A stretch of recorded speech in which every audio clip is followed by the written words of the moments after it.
World, support Ukraine! World, support Ukraine! World, support Ukraine! World, support Ukraine! World, support Ukraine! World, support Ukraine! Stop Russia, stop the war! Stop Russia, stop the war! Stop Russia, stop the war! Stop Russia, stop the war! Stop Russia, stop the war! Stop Russia, stop the war!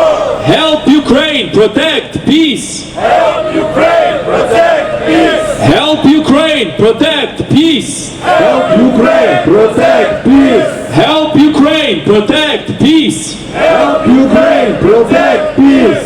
My friends, many of us have seen what the opposition has to say, what the opposition to our cause has to say. And the opposition of our cause are not only the Z-zombie patriots in Russia, not only the Russophiles who openly support Putin and openly cherish the deaths of the Ukrainian people. Those are not the only people who support Russia. There are also those who are telling Ukraine to stop fighting and simply accept Russian rule, as if the Russians were going to be charitable to the Ukrainians that they are already in charge of in eastern Ukraine. Every single Ukrainian in eastern Ukraine and in Crimea is a hostage to the Russian terrorist regime. There have been tens of thousands of children taken away from Ukraine and sent to Russia to be re-educated, as they say, and to become the next heat wave in the next invasion of the next free country that dares to stand in the face of Russian aggression. My friends, we need to see that reality clearly so that we do not fall for the mistake of allowing the Russian terrorist regime to recover its strength, of allowing the Russian terrorist regime to expand its sphere of influence and to go for more countries to invade, more people to annihilate. That is what the Russian terrorist regime plans to do. These supposed pleas for peace are merely a temporary measure for them to rebuild, regroup, and go for another try. They have done this in the past.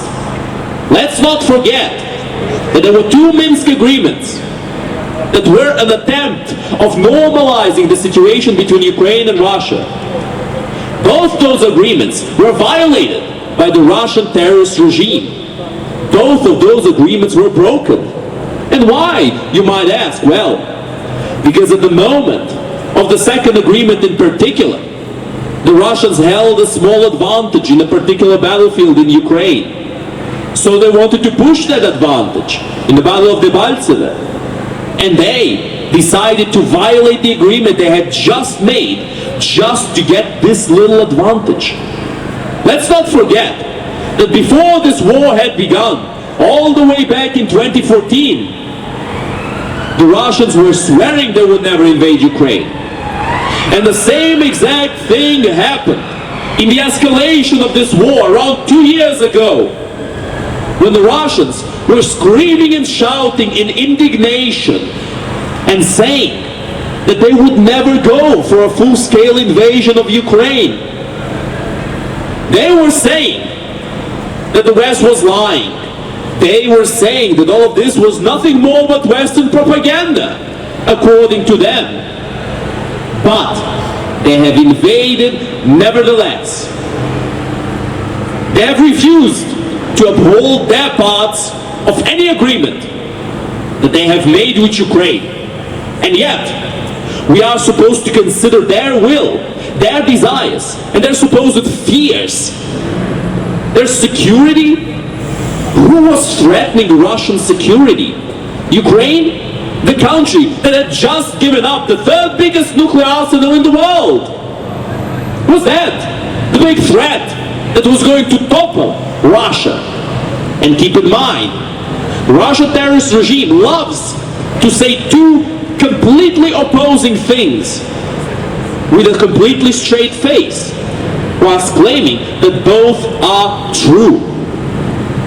Russia was at the same time saying that Ukraine stands no chance against them, And that Russia is the most powerful military in the world, or rather the second most powerful. Depends on who they're talking to, of course, who they're comparing themselves to. That's what they claim to be. And at the same time, the Russians were saying that the Ukrainians were dangerous. That the Ukrainians were trying to invade them, actually.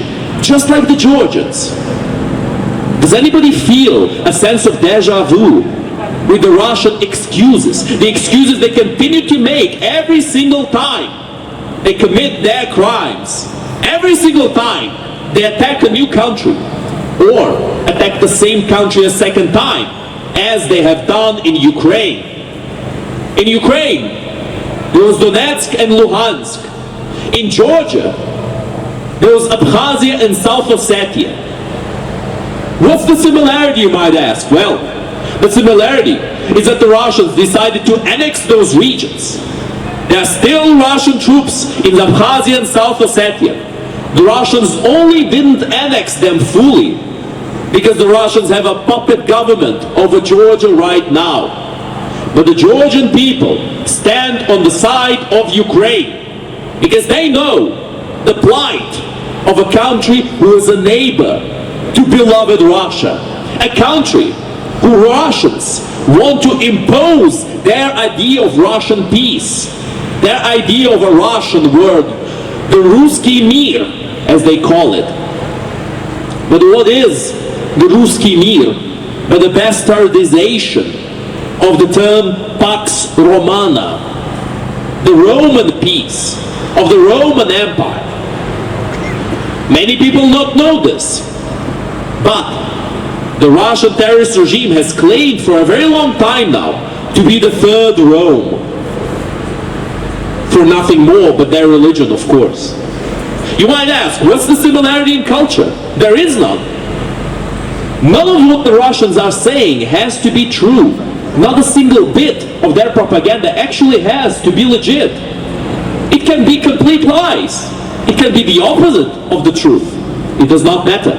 Because the Russian propaganda machine works as follows. They sling mud at the wall and they hope that some of it is going to stick.